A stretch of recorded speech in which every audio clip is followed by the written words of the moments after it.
ଗାଁରୁ ଫେରି ଆସିଥିଲି ବୋଉ ପାଖକୁ ଝିଅକୁ ନେଇ। କ'ଣ ପାଇଁ ନା ବହୁତ ଦିନ ଆଗରୁ ତାକୁ କହିଥିଲି ଟିକେ ମଣ୍ଡା ପିଠା କରୁନୁ, ତ ସେ ଆଜି ମଣ୍ଡା ପିଠା କରିଥିଲା। ମୋତେ କହିଥିଲା ସମସ୍ତ ପାଇଁ ସୁଜି ପିଠା କରିଥିଲା। ମୁଁ କହିଥିଲି ତୁ ଯାହା କରୁଛୁ କର, ମୋ ପାଇଁ କିନ୍ତୁ ଚାଉଳର ମଣ୍ଡା ପିଠାଟା କରିବୁ। ତା ହାତର ମଣ୍ଡା ପିଠା ବହୁତ ବଢ଼ିଆ ଲାଗେ, ପୁରା ନରମ ନରମ କରିଥାଏ। ଆଉ ଏପଟେ ଆସି ଦେଖିଲା ବେଳକୁ ଚାଲିଛି ଆମର ତାଳ ପିଠା। ଯେହେତୁ ଏବେ ତାଳ ସିଜିନ୍, ଏପଟର ମିକି ଭାଉଜ ଘରେ ବି ତାଳ ପିଠା ହେଉଛି, ସେପଟର ବୋଉ ମାଙ୍କ ଘରେ ବି ତାଳ ପିଠା ହେଉଛି। ଆମର ମାଟି ପୁରଟା ବହୁତ ବଡ଼ ଥିଲା, ତାକୁ ଏବେ ଭାଙ୍ଗିକି ଛୋଟ କରିଦିଆଯାଇଛି। କ'ଣ ପାଇଁ ନା ଏଇଟା ଆମ ଜେଜେଙ୍କ ଅମଳରେ ଥିଲା, ଟିକେ ଖରାପ ହେଇଯାଇଥିଲା, ସେଥିପାଇଁ ଭାଙ୍ଗି ଦିଆହେଇଛି। ଏପଟେ ମୋ ଝିଅ ବୋଉ ବସିକି ସବୁ ନଡ଼ିଆକୁ ଛୋଟ ଛୋଟ କାଟି ପକାଇଛନ୍ତି। ତାଳ ଆଣରେ ଗୋଳା ହେଲା ପରେ ଯାଇକି ପିଠା ହେବ, ମାନେ ବରା ହେବ। ଆଉ ୟାକୁ ସରିଲା ପରେ ସେପଟକୁ ଗଲି, ବୋଉ ମାଙ୍କ ଘରେ ତାଳ ପିଠା ଚାଲିଛି। ରାସ୍ତାରେ ଗୋଟେ ମାମୁଁ ନେଇକି ଆସୁଛନ୍ତି ସଜନା ଶାଗ, ଦେଖନ୍ତୁ କେତେ, ଆମ ବାହାରଟା ଦେଖନ୍ତୁ କେତେ କାଦୁଅ ହେଇଛି, କିନ୍ତୁ ଶୀତ ଦିନେ ବହୁତ ବଢ଼ିଆ ଲାଗେ, ପୁରା ଶୁଖି ହେଇଥାଏ, ପୁରା ଗୋବର ଲେପା ହେଇଥାଏ, ବହୁତ ବଢ଼ିଆ ଲାଗେ। ଏପଟକୁ ଆସିଲି, ଭାଉଜଙ୍କୁ ପଚାରିଲି ଆମର ତାଳ ପିଠା କେଉଁଠି ହେଉଛି। ବୋଉ ମା କହିଲେ ମୁଁ ତାକୁ ଖାଲି ବାହାର କରିକି ଖଳି ଗରମ କରିକି ରଖିଛି, କିନ୍ତୁ ଚୁନା କୁଟା ଯାଇନାହିଁ, ହେଲା ପରେ ଯାଇକି ହେବ। ଦେଖନ୍ତୁ ଏଇଠି ଅଛି ଆମର ଆଣଟା, ୟା ପରେ ଚୁନା କୁଟା ସରିଲା ପରେ ଯାଇକି ହେବ।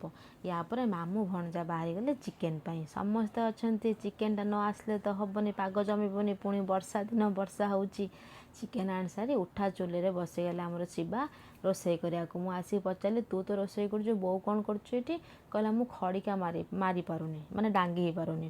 ୟା ପରେ ଆମର ଯେଉଁଠି ଏବେ ନୂଆ ରୋଷେଇ ଘର ତିଆରି ହେଇଛି, ସେଇଟା ଆମର ବେଡ଼ରୁମ୍କୁ ଲାଗିକି ହେଇଛି, ମାନେ ଗୋଟିଏ ଝରକାରେ ଏପଟରେ ବସିଲେ ସେପଟେ ଦେଖାଯାଏ। ତ ଆମେ ସବୁ ଝରକାରେ ଏପଟରେ ବସିକି ଲୁଡ଼ୁ ଖେଳୁଥିଲୁ, ସେପଟକୁ ସବୁ ଦେଖାହେଉଥିଲା। ସବୁ ଛୁଆ ଅଛନ୍ତି, ମଜା ତ ପୁରା ଅଲଗା ପ୍ରକାର। ଏପଟେ ଲୁଡ଼ୁ ଖେଳ ଚାଲିଛି, ତାଙ୍କର ଚିକେନ୍ କଷା ବି ରେଡ଼ି, ୟା ସାଙ୍ଗରେ ବାପା କରୁଛନ୍ତି ଚିକେନ୍ ପକୋଡ଼ା। ସବୁ ଛୁଆଙ୍କର ଡିମାଣ୍ଡ ଥିଲା ଯେ ଚିକେନ୍ ପକୋଡ଼ା ଖାଇବେ, ଆମେ ତାଙ୍କୁ ମନା କଲୁ ଏତେ କରିହେବନି। ଚିକେନ୍ ସାଙ୍ଗରେ ମୁଢ଼ି ତ ଆମର ଥିଲେ ଜିନ୍ଦାବାଦ, ମୁଢ଼ି ସାଙ୍ଗରେ ଚିକେନ୍ କଷା ଖାଇଦେବ, ତା ସାଙ୍ଗରେ ଖାଇଦେବ ପକୋଡ଼ା 2 ପିସ୍। ଗୋଟିଏ ଜିନିଷ ଆମ ଘରେ ଅଛି, ଭଲ ହେଉ ମନ୍ଦ ହେଉ ସମସ୍ତେ ମିଶିକି ଖାଇବେ। ଖାଇବା ସମୟରେ ଯେତିକି ଭଉଣୀ ଘରେ ଥିବେ, ଯେତିକି ଭାଇ, ଯେତିକି ଛୁଆ, ସମସ୍ତେ ମିଶିକି ଖାଇବେ। ୟା ପରେ ଆମ ଝିଅ ଖାଇ ପିଇ ସାରିଲା ପରେ ଚାଲିଲା ବୋଉ ତା ଗୋଡ଼ରେ ତେଲ ମାରିବାକୁ। ପଚାରିଲା ବେଳକୁ କହୁଛି ତାକୁ ବହୁତ ଥକା ହେଇଛି, ତା ଗୋଡ଼ ବିନ୍ଧୁଛି। କ'ଣ କରୁଛୁ କି?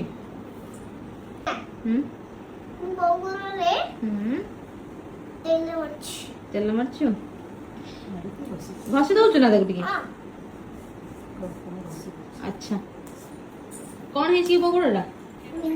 ବିନ୍ଧୁଛି, କ'ଣ ପାଇଁ ବିନ୍ଧୁଛି ଜାଣିନୁ? କାମ କରୁଛୁ ଏତେ ଗୁଡ଼ାକ ବିନ୍ଧିବ ନା ତାକୁ? ଭଲ ଯେମିତି ଚିପନ୍ତି ସେମିତି ଚିପି ଦେ।